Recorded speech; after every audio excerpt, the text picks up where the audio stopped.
Abakiise mu lukiiko lwa Buganda basabye Obwakabaka bwa Buganda okusisira ku kirime ky'emmwanyi nga kyongerebwako omutindo okusobola okutembeeta ebyobulimi n'obusuubuzi wano mu Bwakabaka.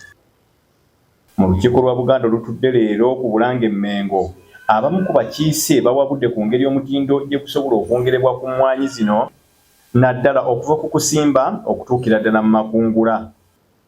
Tweyambise tulakiti eyo eyambe bannamawogola naye ate eyambe n'Obwakabaka bwa Buganda okutwalira awamu. Tutya tuteekewo enkola eya zoning nti ffe bannamawogola tuteekeyo olusuku lwa Ssaabasajja Kabaka oba yiika 10 oba yiika 20 nga luvaamu emmere n'ejjanga eno e Buganda.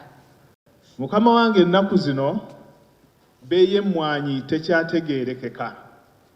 Lukya buki oli n'akugamba emmwanyi zaagudde, aye ne wayita ennaku 2 ng'abantu bamaze okutunda emmwanyi ate oli n'akubuulira nga bwe zazzeemu n'essituka.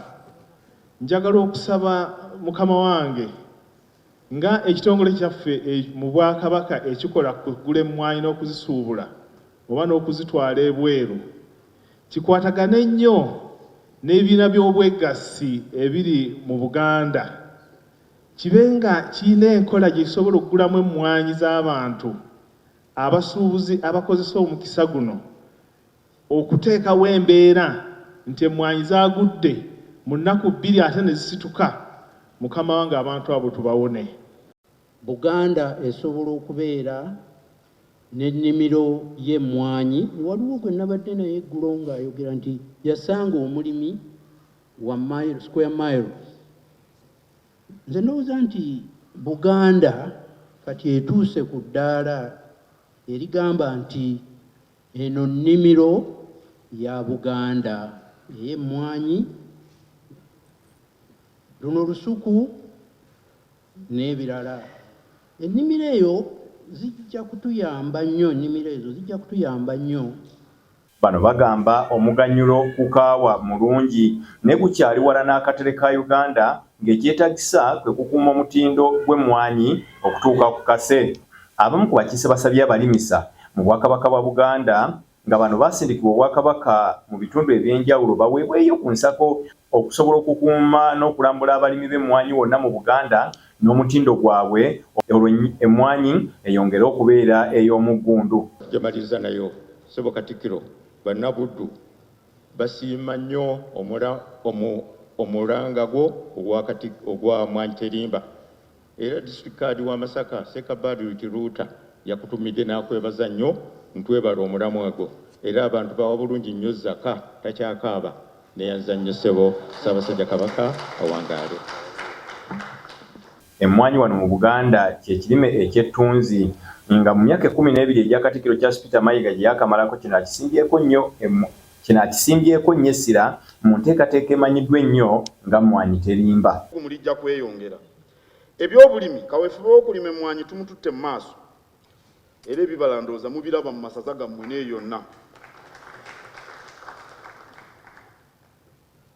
Ekirungi n'abantu abali ebweru wa Buganda emmwanyi bazettanidde olw'akaweefube wa Mmwanyi Terimba. Kitongole baakijjawo naye ab'ekitongole kye bajjawo be baatutuma okutandika kaweefube, si be baatutuma. Twamala kutandika byaffe ne balyoka bajja eno gye tuli bali. Tekyali kirungi okujjawo ekitongole ekyo naye tekigenda kutugaana kugenda mu maaso ne kaweefube.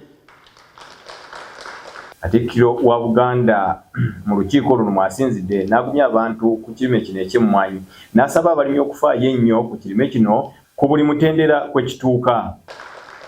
Ne Kabaka yatugambye tulime emmwanyi era tujja kgenda mu maaso. Tutadde essira ku nsonga y'omutindo nga tuddiŋŋana bino okukuuma omutindo okuviirira ku mutendera gw'okutegeka ennimiro okutuuka ku kunoga.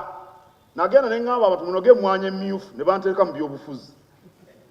Bino bwe bijjidde nga emboozi ku mmwanyi ekwata ku kwongera omutindo ku mmwanyi nga waliwo n'ekyuma ekizimbwa mu bugwanjuba bwa Uganda era n'ekigendererwa ky'okwongera omutindo ku kirime kino.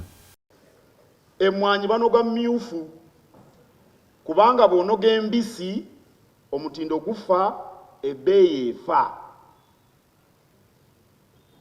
ekyo nga ndaba kiringa ng'ekiri ekyangu ennyo okutegeera. Okwettanira okufukirira mukubiriza abalimi baleme kutya kufukirira. Mu mwaka oguwedde Uganda yasuubiza ensawo z'emmwanyi ezisoba mu bukadde 6.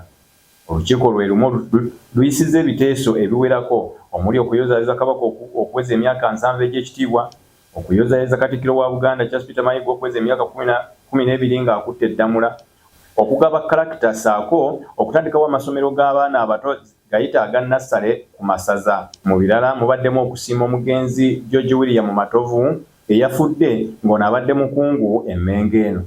Olukiiko era lusiimye kampuni ya Green Pulse okukola ebigimusa ebirungi ebitaliimu bitabiketabike nga pulastika n'obuveera, era ne lusiima enkolagana y'abanywanyi ba Buganda ab'omukago. Mu kisembyeyo olukiiko luyisizza ekiteeso eky'ababaka aba Paalamenti abava mu bitundu bya Buganda okugoberera ebikwata n'ebyo Buganda byebanja